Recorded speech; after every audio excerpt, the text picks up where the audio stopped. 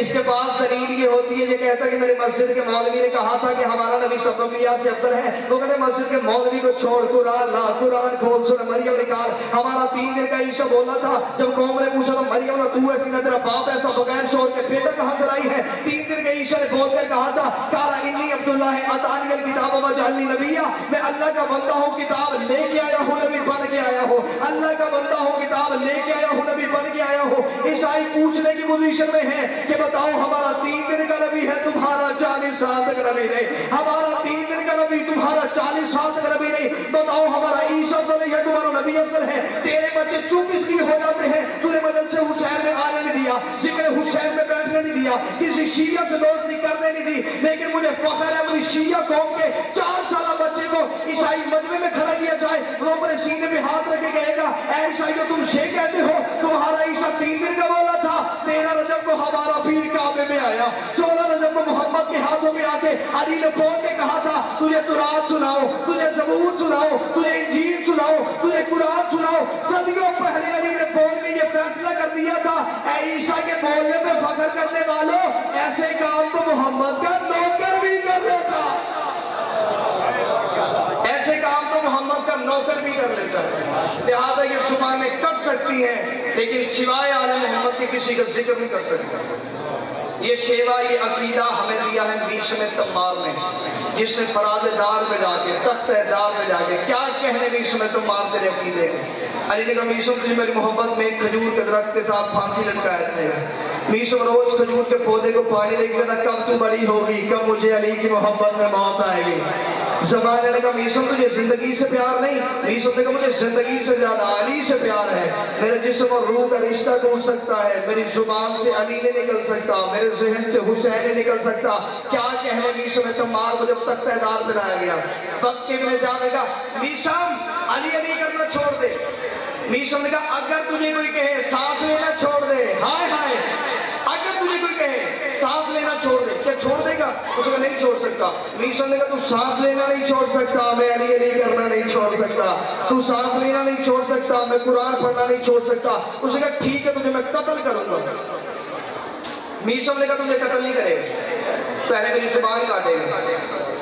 اسے کہا تجھے کس نے کہا تیری زبان کاٹوں گا. میشم نے کہا صدیوں پہلے کائنات کا وارث بتا گیا تھا, پہلے تیری زبان کاٹی جائے گی, پھر تیری گردن کاٹی جائے گی, تیرے جیسا کتا 1000 میرے لیے موت کا حکم دے. جب علی کہہ گیا کہ پہلے تیری زبان کاٹی جائے گی, تیری کا ضرورت ہے تو پہلے میری گردن کاٹے, تو پہلے میری زبان کاٹے گا. اسے کہا ٹھیک ہے, اگر علی کہہ گیا کہ پہلے تیری زبان کاٹی جائے گی پھر میں تیری گردن کاٹوں گا, تاکہ علی کے فرمان کو جھوٹا ثابت کر سکوں, آنے والی نسلوں کو پتہ چل جائے علی جو نوکروں کو پیغام دے کے جاتا تو رد ہوتا ہے. تیرے ہاتھوں میں رسیاں, پاؤں میں زنجیر, تلوار میرے ہاتھ میں ہے, جلاد میرے قبضے میں ہے. میں چاہوں پہلے تیری گردن کٹواؤں, ہاتھ کٹواؤں, پاؤں کٹواؤں, تو کہتا پہلے تیری زبان کاٹی جائے گی, میں پہلے تیری گردن کاٹوں گا تاکہ علی کے فرمان کو جھوٹا ثابت کر سکوں. میشم تمار کے ہاتھوں میں رسیاں, پاؤں میں زنجیریں, الٹا لٹکا ہوا تھا علی کا نوکر. میشم تمار نے کہا کوفے والوں, ساری زندگی بچپن تمہارے ساتھ گزارا, جوانی تمہارے ساتھ گزاری, بڑھاپا تمہارے ساتھ گزارا, مرنے سے پہلے میشم چاہتا ہے تمہیں ایک بات بتاؤں جو کوفے والوں کو نہیں پتا. اتنا جملہ کہنا تھا. ان کا میشم وہ کون سی بات ہے جو کوفے کے مرد نہیں جانتے.